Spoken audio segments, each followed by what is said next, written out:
Reports emerging from Germany say that Sebastian Vettel is in advanced negotiations with Racing Point for the 2021 season. Vettel is still currently without a seat in Formula 1 for 2021, but has stepped up his efforts to remain on the grid, as he has stated he has no desire to walk away from the sport just yet. Over the Styrian Grand Prix weekend, Vettel was seen in conversation with Mercedes team boss Toto Wolff and Red Bull's management Christian Horner and Dr. Helmut Marko, as well as Red Bull owner Dietrich Mateschitz. Speaking to Formula1.com, Vettel has said he has no intention of walking away from Ferrari mid-season, as there have been some rumours he could do so, seeing as the SF1000 is proving to be far less competitive than expected. No, I don't think so. I'm not running away from it. I think I have something to prove, mostly to myself, and that's what I'm here for. Obviously, a lot of guys in the team have given so much to me in the last couple of years, and just out of respect, I want to give that support back and bring it to a worthy end, so I'm not at all even considering running away. The latest rumours are that Mercedes are on the brink of confirming Valtteri Bottas for another season alongside Lewis Hamilton in 2021, while Red Bull's Christian Horner has said that Sebastian Vettel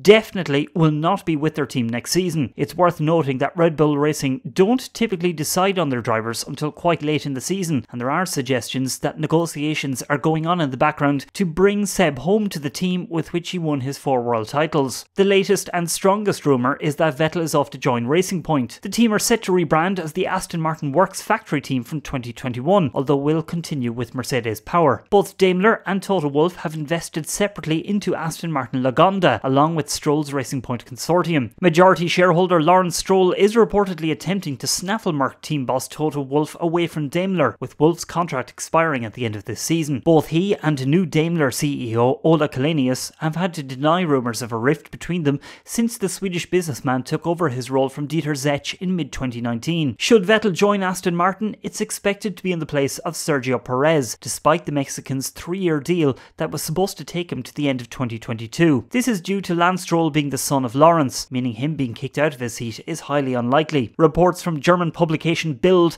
say that a buyout is currently being negotiated between Perez, his sponsors and Racing Point to remove him from his seat and slot Vettel in for next year. Team principal Otmar Safnauer confirmed over the weekend that Stroll is on an undisclosed long-term contract and said, "It is flattering that everyone thinks that a 4-time world champion could come to us, but we have long-term contracts with our 2 drivers, so it would be logical that we don't have space." So what do you think? Should Lawrence Stroll be a good boss and go for a stronger driver lineup of Vettel and Perez and prove that Aston Martin are genuinely trying to be as competitive as possible? Or will he be a good dad and keep his son in his F1 seat while spending lots of money to replace Sergio Perez with a driver who arguably won't be able to achieve much more, while also certainly losing sponsors like Telcel and Claro? It's a tricky situation for Stroll Sr. to be in, and one I really don't envy him for. The dinner table in the Stroll household must be pretty tense at the moment, but nothing compared to what it would be like if Lawrence chooses Sergio to stay. It would also be a kick in the teeth for Sergio if he's replaced, with not much hope of finding a competitive drive elsewhere. Having played an instrumental part in saving the team by triggering the administration proceedings that resulted in Racing Point buying the Force India entry in 2018, he's finally got a car that seems to have podium potential for the first time since his McLaren days. But almost immediately,